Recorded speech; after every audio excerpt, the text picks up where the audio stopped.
The Muso Nintendo collaboration has been going on for nearly a decade now. It started off with Hyrule Warriors on the Wii U, went on to include Fire Emblem, Breath of the Wild, and now it returns with its take on Fire Emblem Three Houses.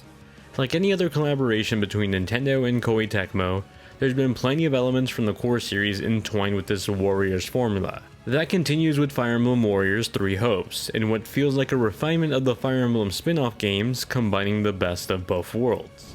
Fire Emblem Warriors Three Hopes, much like Hyrule Warriors Age of Calamity, retells the core story of the game it's based on, but from an alternate point of reality. You play as a new mercenary who finds themselves pitted against the protagonist of the original Three Houses, Violet. In this timeline, you join one of the three houses from the original game in hopes of getting revenge against Violet. Depending on the three routes you choose between Azure Gleam, Scarlet Blaze, and Golden Wildfire, you'll side with either Dimitri, Edelgard, or Claude. While you'll get more out of the experience of having played Three Houses before, you can completely jump into this blind. Even more, you can start this and then go back to Three Houses and equally have a full experience. The story is presented in either fully animated cutscenes that rival that of the core series, or fully narrated dialogue sequences between characters. The level of quality isn't dropped here simply because it's not a core entry in the series. The twists and turns Three Houses is known for continues on with various routes, only further elongating the replay value from a narrative standpoint in this title. The story is broken up into chapters consisting of story and side missions, stripping out bits of narrative beats along the way. A single playthrough can take anywhere between 15 to 20 hours, and that's just on a single house playthrough. Likewise, the more you put into the game, the more you get out of it, both from the gameplay and its story.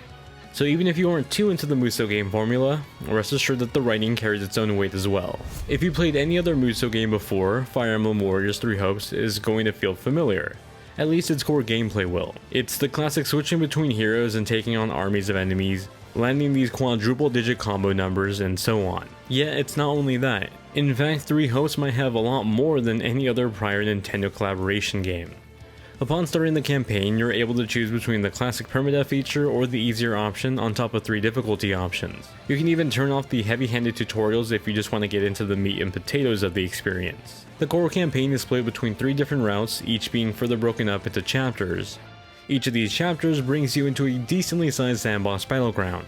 During these battles, you'll see points of interest on the map both from the main missions and the side missions. Completing the main story missions will continue on the main campaign, while the side stories help provide the occasional added story moments and additional resources to better your army.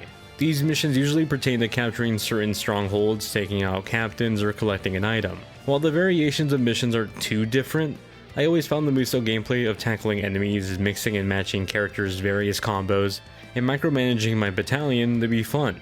General combat has you mixing and matching a regular and special attack combo that builds towards your special meter, summoning a giant attack that basically clears everything in front of you.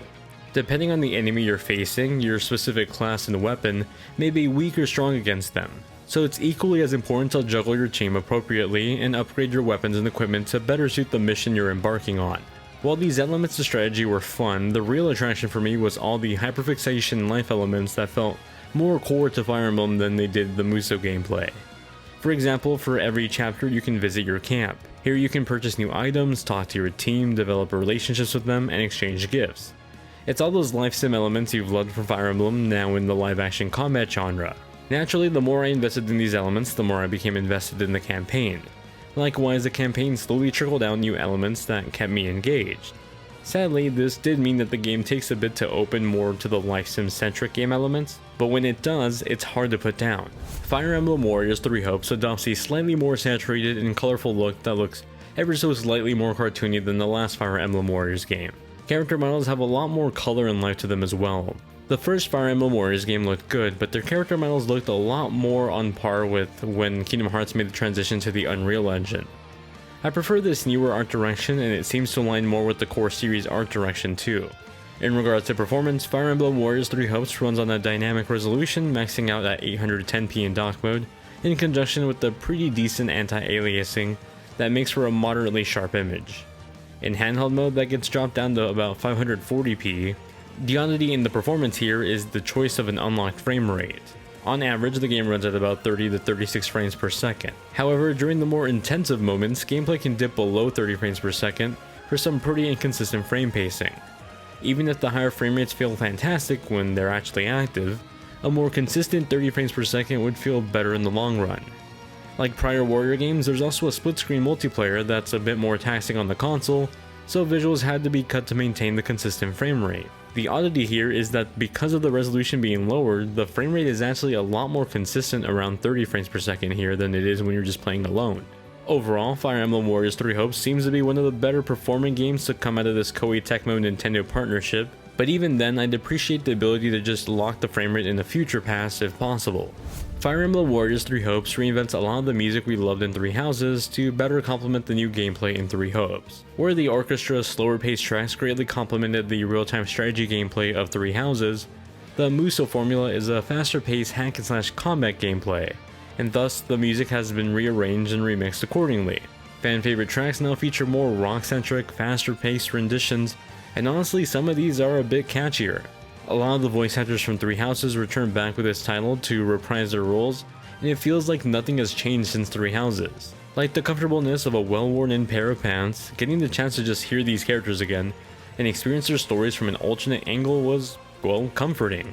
Fire Emblem Warriors 3 Hopes is a fun and thrilling continuation of the story set in motion with Three Houses.